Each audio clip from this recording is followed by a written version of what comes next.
చేనేత కార్మికుల సంక్షేమం కొరకు తెలంగాణ రాష్ట్ర ముఖ్యమంత్రి వర్యులు రేవంత్ రెడ్డి నూతన పథకాలు చేపట్టి వారి జీవితాల్లో వెలుగులు నింపిన సందర్భంగా శనివారం మునుగోడు మండల కేంద్రంలోని అంబేద్కర్ చౌరస్తాలో ముఖ్యమంత్రి రేవంత్ రెడ్డికి పద్మశాలి సంఘం ఆధ్వర్యంలో పాలాభిషేకం చేయడం జరిగింది.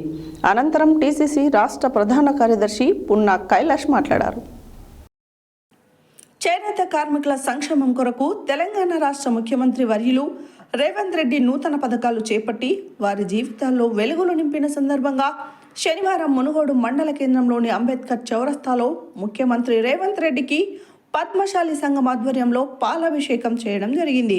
అనంతరం టీపీసీసీ రాష్ట్ర ప్రధాన కార్యదర్శి పున్నా కైలాష్ మాట్లాడుతూ నేతన్నలకు అభయహస్తం, నేతన్న భద్రత, నేతన్న భరోసా ఇలాంటి కార్యక్రమాలతో వారి జీవితాల్లో వెలుగులు నింపుతున్న నేత రేవంత్ రెడ్డి కాంగ్రెస్ నాయకులు కైలాష్ నేత పేర్కొన్నారు. నల్గొండ జిల్లాలోని చేనేత కుటుంబాల్లో మార్పుకు తోడ్పాటును అందించిన ముఖ్యమంత్రికి మనస్ఫూర్తిగా కృతజ్ఞతలు తెలియజేస్తున్నట్లు ఆయన తెలిపారు. ఈ కార్యక్రమంలో పద్మశాలి నాయకులు అవ్వారి భాస్కర్, మునుగోడు మండల కేంద్రంలోని పద్మశాలిలు పెద్ద సంఖ్యలో పాల్గొన్నారు.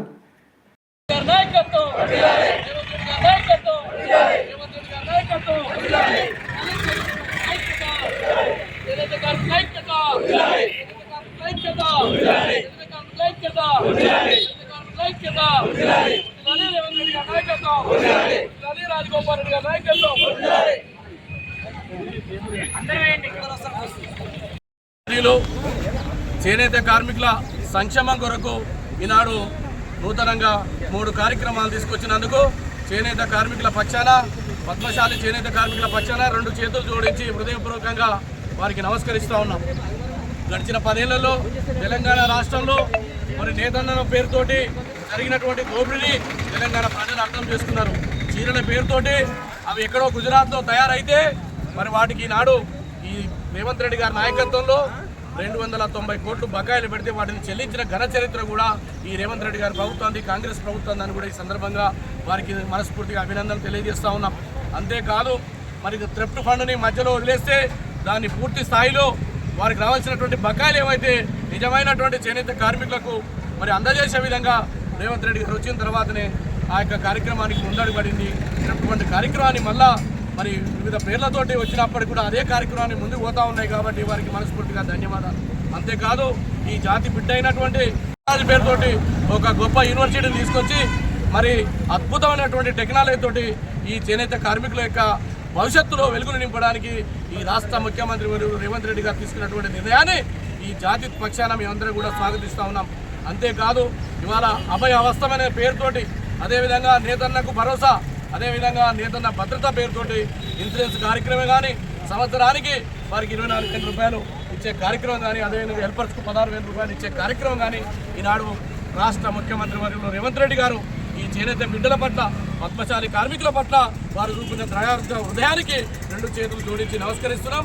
అదేవిధంగా రాష్ట్ర మంత్రివర్యులు తుమ్మల నాగేశ్వరరావు గారు వారు స్వతహాగా చేనేత కార్మిక బిడ్డ కాదు, ఒక అగ్రకులం చెందినటువంటి సోదరి కులం అయినప్పటికీ కూడా మా వర్గాల యొక్క సాధక బాధలను గమనించి ముఖ్యమంత్రి గారితో చర్చించి మరి ఈ వర్గాలకు న్యాయం కావాలి, ఈ వర్గాలు ఆకలితో బాధపడుతున్నారు, కడుపు నిండా మరి తిండి లేదు, చేతి నిండా పని లేదు కాబట్టి రాబోయే రోజుల్లో మరి ఏదైతే 63 లక్షల మహిళలకు మందికి మరి చీరలు ఇచ్చే కార్యక్రమం, అంటే సంవత్సరానికి 2 ఇచ్చే కార్యక్రమాన్ని అది చేనేత కార్మికులకు పూర్తిగా చేయితోటి చేసేటువంటి కార్యక్రమాన్ని ఇవ్వాలని చెప్పడంతో వారు కూడా అంగీకరించి మా బతుకులో వెలుగు నింపడానికి రేవంత్ రెడ్డి గారి ప్రభుత్వం మరి ముందుకు పోతా ఉంది. కాబట్టి అంతేకాదు చేనేత కార్మికుల పక్షాన ఈ యొక్క స్థానిక ఎమ్మెల్యే మా నాయకుడు మా రాజగోపాల్ రెడ్డి గారు మొదట ఆ రోజు మరి 2009లోనే రాజశేఖర రెడ్డి గారితో మాట్లాడి మరి 310 కోట్ల రూపాయలు మరి రుణమాఫీ చేయించిన ఘన చరిత్ర కూడా మా రాజగోపాల్ రెడ్డి గారిది, గౌరవ శాసనసభ్యులు కూడా ఈ సందర్భంగా వారికి కూడా ధన్యవాదాలు తెలియజేస్తున్నాం.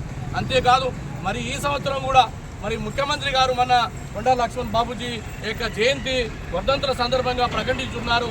మనకేదైతే అప్పులు దాదాపు 75 కోట్ల రూపాయలు రుణమాఫీ అని అడిగినాం. ఎందుకంటే మీరు రైతుకు భరోసా ఇస్తున్నారు, అదేవిధంగా రైతుకు బీమా ఇస్తూ ఉన్నారు, రైతుకు మరి అన్ని రకాల రుణమాఫీ జరిగినాయి, సంతోషం.